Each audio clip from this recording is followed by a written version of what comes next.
Grazie al relatore che mi ha preceduto. Io innanzitutto ringrazio la CGIL per l'invito che, a dire la verità, mi fa ogni volta che fa una manifestazione a Ronchi del Zonale, perché sa che la partecipazione del sindaco è scontata non per una piaggeria nei confronti del sindacato, è scontata perché la CGIL non soltanto nella storia della nostra comunità, ma nella storia d'Italia ha sempre svolto una parte molto molto importante. E se noi siamo in questo momento a dibattere di queste cose qua, le dobbiamo anche a quelle centinaia, migliaia di persone che nel corso degli anni hanno combattuto per raggiungere tutta una serie di libertà e di diritti. Io vorrei veramente brevemente aggiungere solo una cosa. Il mio relatore ha parlato di violenza nei confronti delle donne, di violenza nei confronti di tutti quei cittadini che all'interno di questa crisi si trovano in difficoltà. Ecco, io non vorrei darvi solo brutte notizie, ma ieri ero dal Presidente della Regione a chiedere delle cose per la mia comunità e questa mi ha detto, il problema è che noi non sappiamo se arriviamo al 31 di dicembre con questi bilanci, non certo al 31 di dicembre del 2016 come noi avevamo chiesto. Quindi noi in questo momento qua, indipendentemente da quello che ci dicono sui giornali, sulle televisioni, chi è abituato a far di conto come i sindaci e gli amministratori delle nostre comunità sa che noi siamo dentro la crisi ma non fino oltre gli occhi.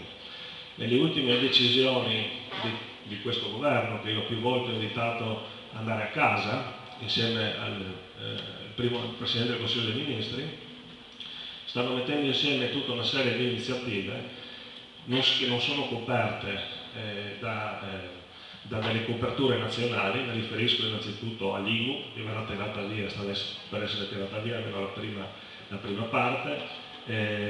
Di questi giorni la notizia ministeriale che molto probabilmente l'IVA sarà aumentata, e accanto a questo tutta una serie di interventi nel campo del lavoro che non sono coperti da soldi, quindi sono completamente scoperti.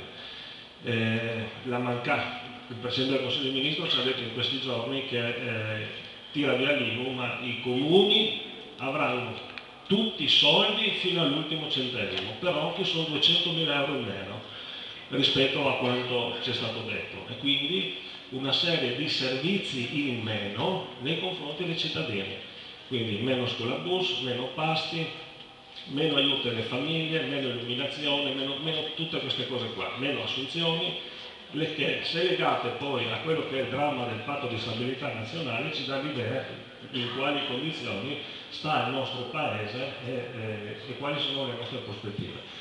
Quindi un buon 31 dicembre non posso sicuramente augurarvelo, ma posso dirvi una cosa, che la crisi colpirà innanzitutto i settori che sono in questo momento più deboli della nostra società, in modo particolare le donne. Faceva tutta una serie di esempi, io vi faccio un altro.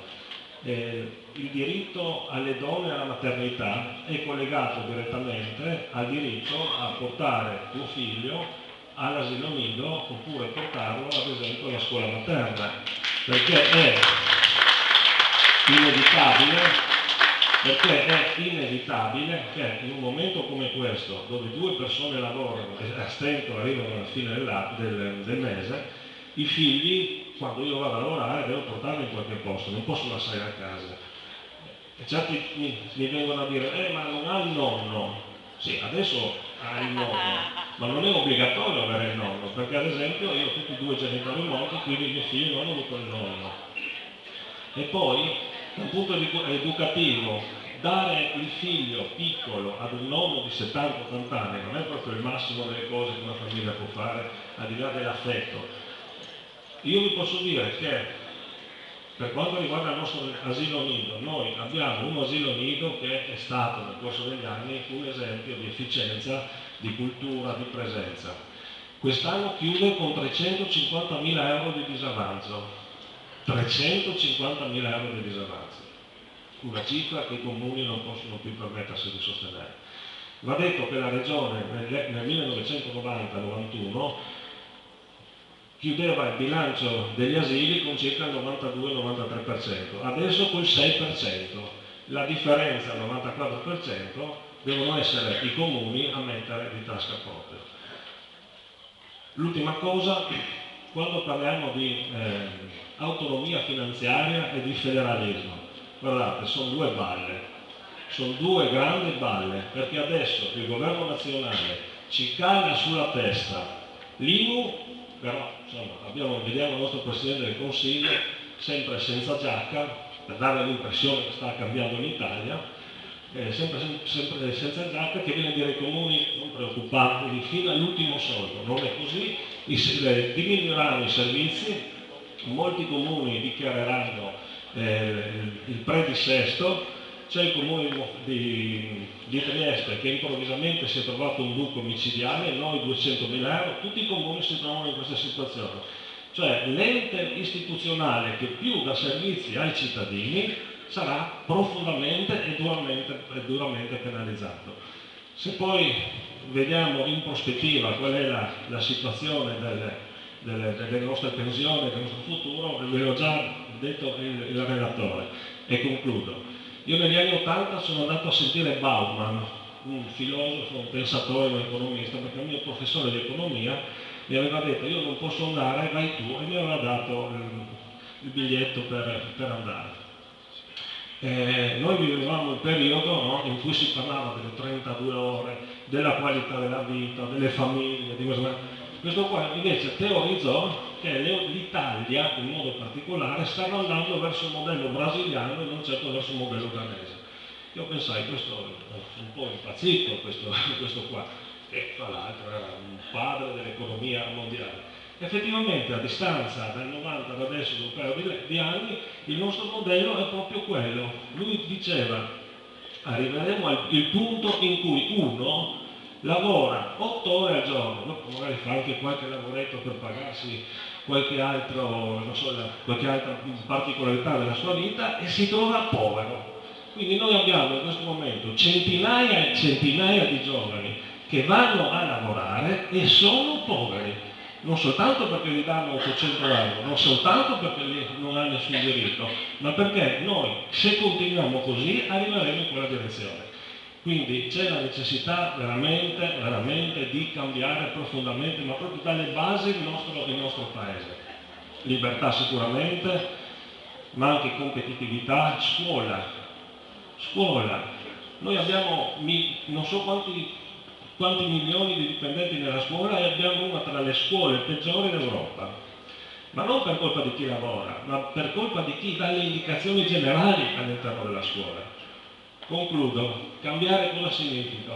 Stamattina venivo da Fiume Veneto, dove ho la moglie, sentivo per radio dei dati. Non è possibile non intervenire su, ad esempio, il fatto che un pasto, parliamo di differenze e disuguaglianze, un pasto in Veneto negli ospedali costi dai 7 ai 10,50 euro, e per dei motivi che io non voglio assolutamente discutere in questo momento qua. A Roma vengono pagati da 25 a 32 e a Reggio Calabria a 58. Ma il riempimento dei nostri ospedali è di 7 giorni. Non è possibile che in altre regioni d'Italia questo riempimento sia medio di 32. Vuol dire che le cose non funzionano.